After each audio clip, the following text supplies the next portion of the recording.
2 Cents Sports Show. Yo, it's Mr. House. What's up? It's your boy C Woods. And your girl Cheeks. And this is our 2 Cents. What's up, y'all? What's happening, House, man? We in here. Let's get it. Hey, man, you gotta have energy, hey, man. I just want to let you guys know we have a very special guest with us today, my brother Joshi, man. Appreciate you. What's going on? What's going on? Thank you. Thank you. Thank you for having me. I appreciate it. Joshi in the building. Thank you. Before we get started, Cheeks. There go the look. How we living? All right, Woods. How we living? I'm blessed, man. I'm blessed. Jay? Chilling, man. Ready to rock? Yep. All right, let's get right into it, man. So we're gonna start with the NBA playoffs. NBA playoffs this weekend, this weekend. So since we had our last episode, the Warriors finished off Memphis in 5 games, and they are now up 3-0 on the Dallas Mavericks with a very crucial win that they pulled out yesterday in Dallas. And I think we should talk about that game a little bit, Woods. So the Warriors kind of went on a run late in the game to pull away. It was kind of a neck and neck game for the most part, and Dallas was never able to get back into it with some lackluster play from some of their role players, man. So what do you think the Mavericks need to do in order to get a game, or do you think it's over? I think Dallas has unfortunately played their best already. I think the moment might be too big for a couple players. Players are going 0 for 10. Players can't keep up with the fast speed and movement of Golden State. And I think that that wave that the Mavs were riding when they beat the Suns crashed. It's over. It's like now, tidal wave. It's over. Golden State has played a couple of bad quarters, and they seem to somehow climb into a down 15, down 20. And then the look on the Mavs' face the other day, it was just like, man, it's all bad. I think it's over. I think a sweep is coming. Yeah. Yeah, I think it's over. Cheeks, same thing. Yes, it's a fajita wrap for the Mavs. Fajita wrap music. I think when they were up that one game by like 20 points and they came back and won, I think that put the dagger in. That was game 2. That hurt. So that was a big hurt. So, and the Golden State Warriors are not playing good. I haven't played good for probably the last maybe eight games, I would say. 'Cause they didn't play well last series to me. Yeah. So, I don't know. It's over for sure for the Mavericks. Golden State to the finals? Yeah. They better clean it up because if they play Boston right now, it's not. They need to be on the road. Jay? Yeah, I think it was over for a long time when everyone thought it was going to be the Luka show, and that wave that you said crashed, that wave was Luka's back, and it crashed last night when Andrew Wiggins dunked on it. So unfortunately, yeah, that's over. I do give them the outside chance that someone has a terrible, one of the two guys have and you know who two I'm talking about, have a terrible game. And Luka and somebody like Spencer Dinwiddie goes for like 40 tomorrow. That's the outside chance, but it's not happening. And they're, unfortunately I think I kind of agree, but unfortunately for the East Coast, this has given the Warriors a lot of confidence going into the finals. Like they're looking like 5 years ago Warriors, and it's not looking good for anyone else who's left in the playoffs, but we'll see. Yeah, man. It's interesting because, I mean, everybody was looking forward to the Suns and the Warriors, right? And convincingly, the Mavericks pulled out Game 7, right? They won, what, 4 out of the last. So they were down 0-2, and they won 4 games out of the next 5 to beat Phoenix. And with the cohesion and the chemistry that they displayed, I thought we would get a better series. Yeah, definitely. I mean, everybody was playing. You know, Bullock was hitting. He went 0 for 10 yesterday. Kleber was hitting. He went 0 for 5 yesterday. Dorian Finney-Smith had a 24-point game against the Suns. Their role players were kicking in. I mean, yesterday Luka had 42, but Spencer Dinwiddie had 26. Brunson had 21, I want to say. And so he's getting some support, but just not enough. And before this series started, I posed the question, how are the Warriors going to defend Luka?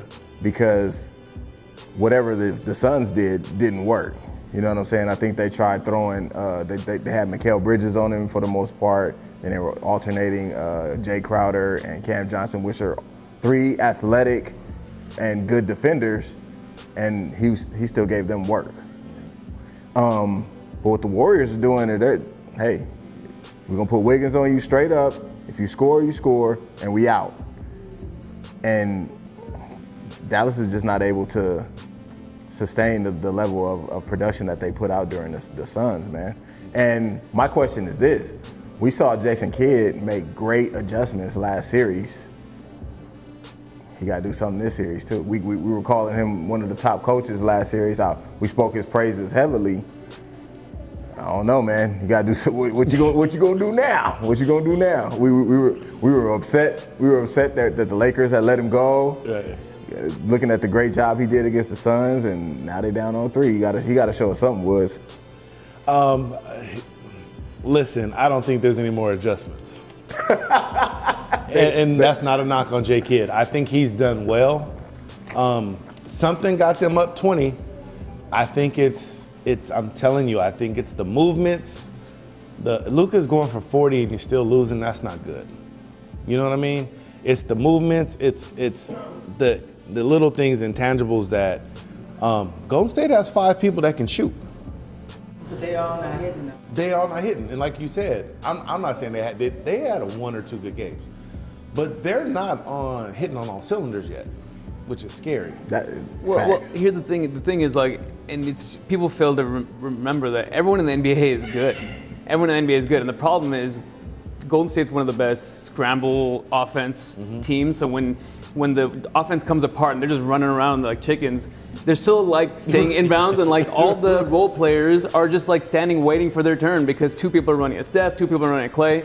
And shoot, you can put me out there in mid-range and you might make me look like a superstar. I might miss as many of them. You can pay me a few million less, but like it's crazy. So like I feel like you could put a lot of people plug and play into that system just because of how well Steph and Clay just play with a broken offense.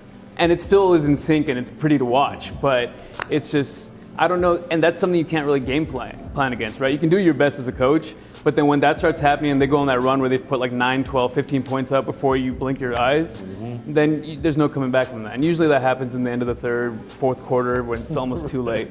When the other team is tired. Yeah. And Dallas is tired. And then add to that, they have Jordan Poole, who's like a different dynamic on his own. You know what I'm saying?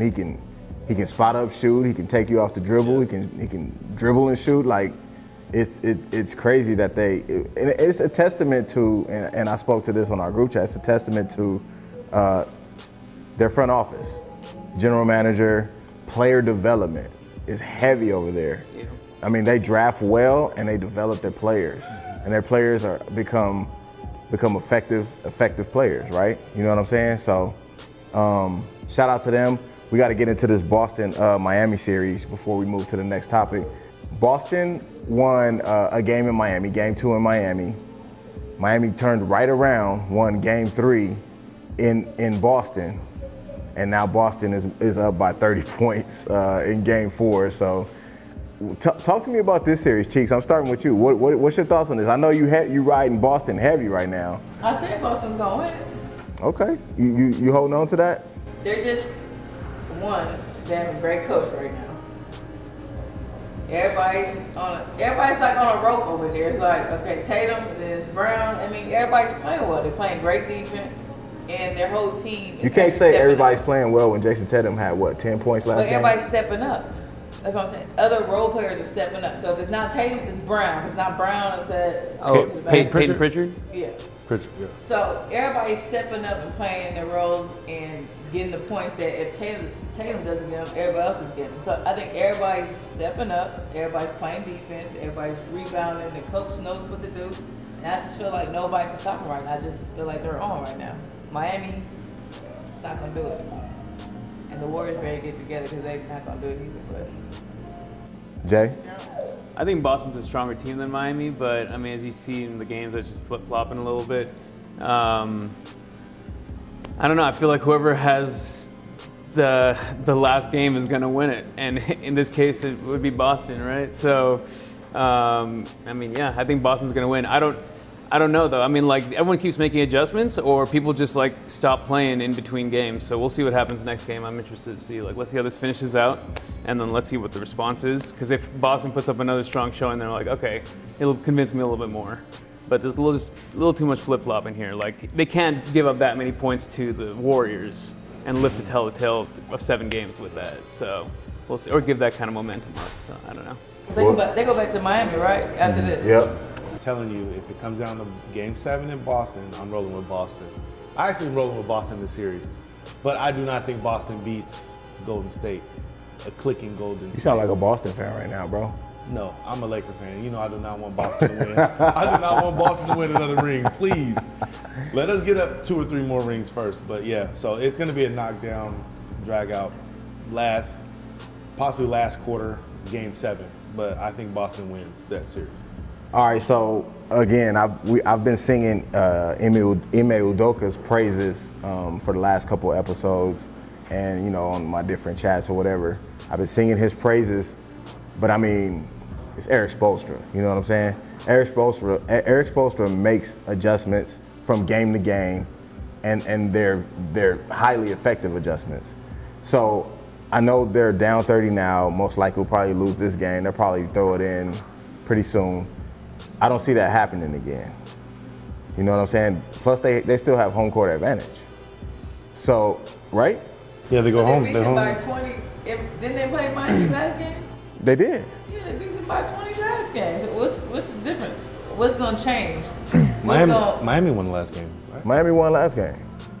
Well, what's going to change though? But they've been up by like 20-something, 15 points. So is Miami. What's going to be the difference? Hey, each game is a different beast, and I think he's one of the best coaches at making those types of adjustments, coming in with a game plan to offset whatever happened the previous game, and make his team effective. And that's just I don't see them losing to Boston, man. I mean, he's too experienced. Or is Pat in here? I don't know if he's. It could be Pat too. It could be Pat too. I'm fine with that, but there's too much experience on that side. I just don't see it happening. Jay?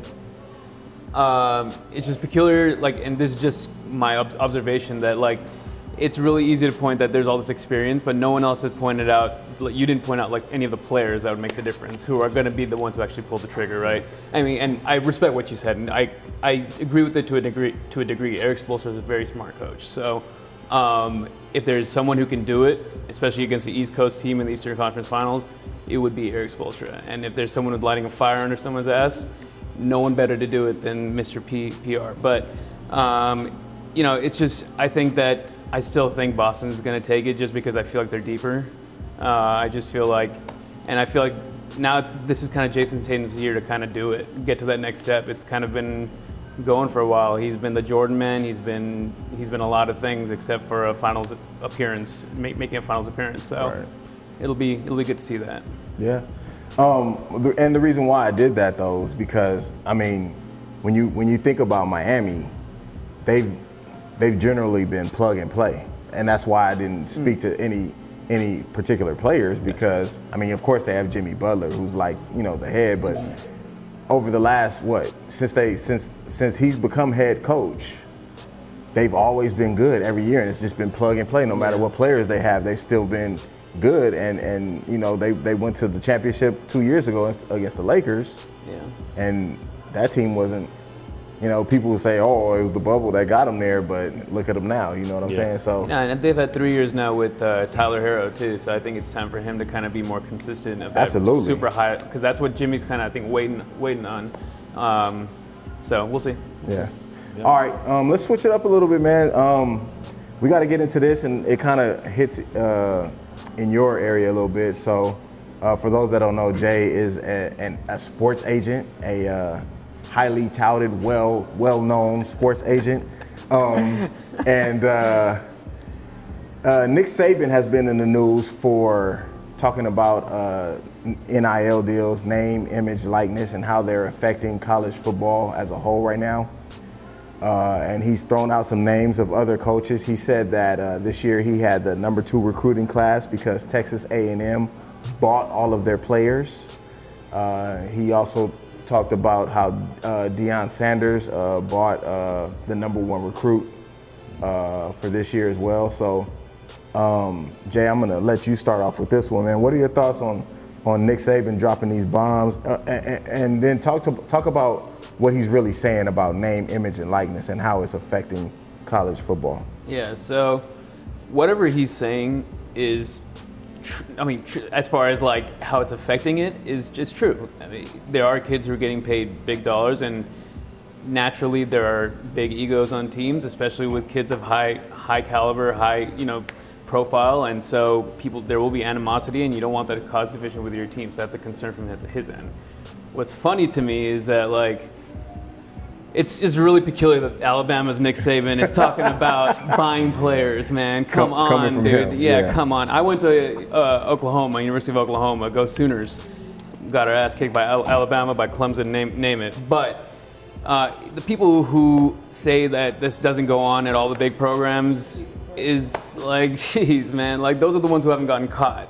And it's like, I'm not vilifying any particular program here. I'm just saying, like, don't start with Alabama, and let's not complain when you're Nick Saban running the show that perpetually gets the #1 class. And there's a reason why, because there's still dollar bills tied to it, whether that's through the program, through boosters, through the fact that they'll probably get the most profile and the most airtime, for the biggest game. So I think the complaining needs to stop, but there's truth where he says, but I mean, hey, it's been enabled where kids can now get paid, and rightly so. It's just on a whole different scale that I don't think anyone's ready for. Yeah. And at the end of the day, kids are kids. You got to give, like J. Cole said, you got to give a boy a chance to grow some. And when you put $1 million in a 16-year-old's hand, that's still 2 years, 4 years sooner than he would have gotten it in college. Right. And that is early, man. That's really early. So there are concerns. I see it. I see the concerns. Okay, talk to me about. So the NCAA had an opportunity to do it differently. They could have opened it up to where players get paid from revenues or something like that, some other avenue, but they chose the NIL way. Associating other brands, bringing third-party brands in to help. And it's not only helping recruit players to certain programs, it's also, kind of directing players in certain directions. Oh, how much are you going to pay me? No, that's not, you know what I'm saying? That type of thing. So talk about that dynamic, about how they could have went a different way, but then this way it's just kind of like. Yeah, well, I don't know. I think it all kind of leads to the same point where we're at, because at the end of the day, because at the end of the day, like, even if you had kind of this fund to give to players at universities, the biggest universities would inevitably exceed the smaller ones. And then you'd have to find a way to regulate that and put a cap that, hey, you can't earn only $100,000 to distribute to your students. So there's that kind of issue to tackle. And then the other thing, I think, is just like, if you kind of go the way you're going it now, like Nick Saban's complaining today, but in 2 years he'll have some of the biggest sponsors who want to get in on it and be like, oh yeah, we're teamed up with Alabama. Who wouldn't want to go with that? Right. And their kids will be happy again, and they'll be #1 again in the draft class. So it's you're feeding the beast that's gonna, now it's just unleashed and it's gonna keep growing. Yeah. And great for the kids, they deserve it, no doubt. As an agent, my life became so much harder, for sure, because. And we'll talk about that too. Oh yeah. So I mean, that's just that's the lay of the land right now. Woods. I didn't like what Nick said, how he went about it, and I like him as a coach, and I didn't like how when the #1 recruit decided to go to Jackson State, they automatically switched him to the #2. recruit. So that's a whole nother thing. Nick Saban was dry snitching, but he shouldn't be because you're right. He's at Alabama. Like, really? You're getting the cream of the crop every year. So Jimbo fired back at him and is like, yo, you don't want to start talking. And then, you know, cooler heads prevailed. But House, you're right. NCAA did have a chance. And the NCAA has manipulated star athletes, student athletes, let me say, for years. You could have bumped up scholarship checks. You could have done a lot of things. And then they agreed on the NIL thing. And some of these kids are just that talented. They're that good. And these deals are, you know, unfortunately, some of the smaller schools aren't going to get the big NIL deals. And your Bamas, your Florida States, no matter how well they are, USC, they're going to get the better deals. So I think Nick should have just not said nothing, or maybe had a conversation with Jimbo behind closed doors. I don't think it was directed. I mean, he said Jimbo's name, or he said Texas A&M, but I don't think it was specifically about them. More, he was attacking the way that it's set up with the NIL. That's do you agree with that? And even I agree. It could have been anybody. Yeah, it could have been anybody, but you don't say anybody's name. You don't say anybody's name. That was just a mistake, and you know. And he said he don't want no smoke with Jimbo, and you know they kind of, like I said, the cooler heads are prevailing, even though Jimbo seems to be taking more shots. But either way, I think the NCAA might not have known what they got themselves into with this, because the best is yet to come as the sponsors getting bigger. Oh yeah. So yeah. So that's Cheeks. I mean, y'all both hit it on the head, but for him to be a coach like that and snitch, and especially if people coach with you, so they already know your ins and outs. So Right. I wouldn't even go. I would have been quiet. That's it I'd right been there. like, congratulations. And, you know, hey, I'm glad you got the number one recruit. My brother. People coming in and out of your system, and they know what you do. Just like he said, he's like, ask them, ask these coaches that coach with them, and see what they say. I'm just like, you just open a whole case up on you now, because you know they're about to dig into it and find all kind of stuff, unless you paid your coaches. But, Hey, pain doesn't do anything. You gotta get the NDA, man. That's what it is. Yeah, man. So they said that I heard a stat today that out of the last 15 years, Nick Saban has had the #1 recruiting class 9 times. I don't know if anybody knows how college sports used to go, but to get the best players, you had to offer scholarship and you know and some stuff on the side. You know what I'm saying?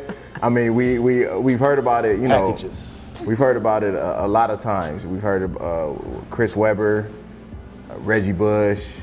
We've heard it all, right? So, in order to get these good players coming out of high school, you had to, you know, offer a full scholarship and also offer another full scholarship type of deal. You know what I'm saying? Allegedly. Supposedly.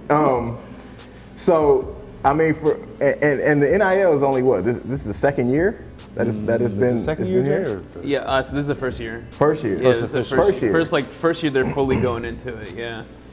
And I mean, there's a lot of high school players that are signing NIL deals, and like you said, 16 years old. Well, actually, I think it's coming up. It just finished the first year. I think March last year is when the first day. Gotcha. Yeah. So. Shout out And, Juju. Juju got a deal. Yep. And Jimbo worked with Nick Saban, so he knows his best practices. You know what I'm saying? Like, I know exactly what you used to do. And also, who else? Oh, it was the coach from Lane Kiffin. was it Lane Kiffin? Lane Kiffin used to work with him too. Yeah. And Ole Miss. all these coaches, they're from your tree, man. So they've seen how you recruit. They've seen how you get players, and you every year they usually have the best recruiting class, and they have the most players drafted every year, right? It's not a coincidence. It's not just because it's Alabama. You know what I'm saying? It's getting kids from out here. Getting kids from and California. that's one of the main things that they talk about. You know, that players from out here are going straight to Alabama. We're not known to go to Alabama. You know what I'm saying? From Crenshaw. You know what I'm saying?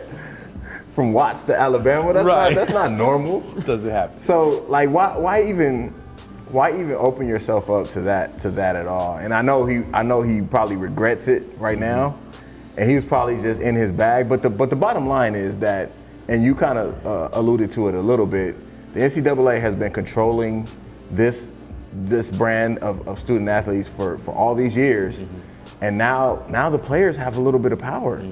Oh, okay, you want to give me a full scholarship? What kind of NIL deal can you offer me, or can you help me get? You can't? Okay, I don't want to go there. You know what I'm saying? Players have power now to choose where they want to go, and with the transfer portal, it's getting crazier. You know what I'm saying?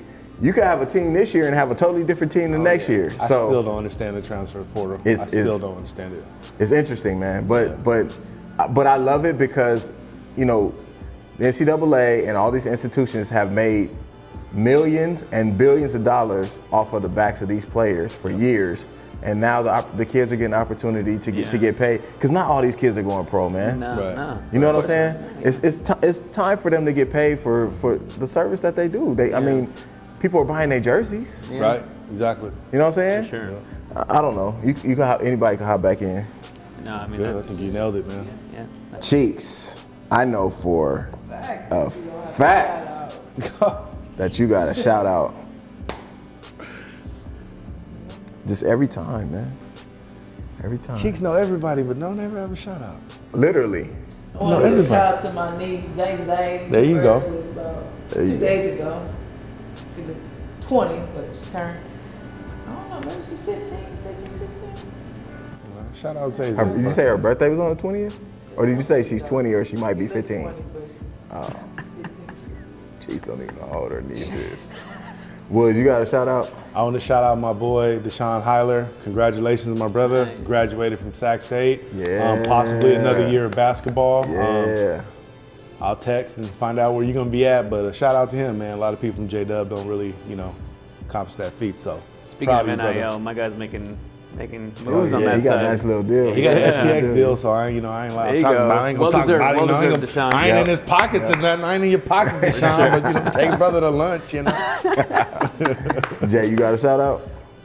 Man, when you guys are talking about people you actually know, it's going to make my shout out seem really soulless, but shout out to Red Bull Formula One team, because they took home the 1 and the 2 this week in the Spanish Grand Prix, and that was dope. Big F1 guys, so shout out to those guys. Yep. And my shout out, man, is just, I know I shouted them out last week, but to my brothers, man, we did it up this weekend, and Allegedly. I'm not sure. We may or may not have had some fun this weekend, but we had a good time, man. And shout out to them, man. We did it. That's a wrap, man. I'm House. That's Woods, Cheeks, Brother Jay, and we out, y'all. Peace.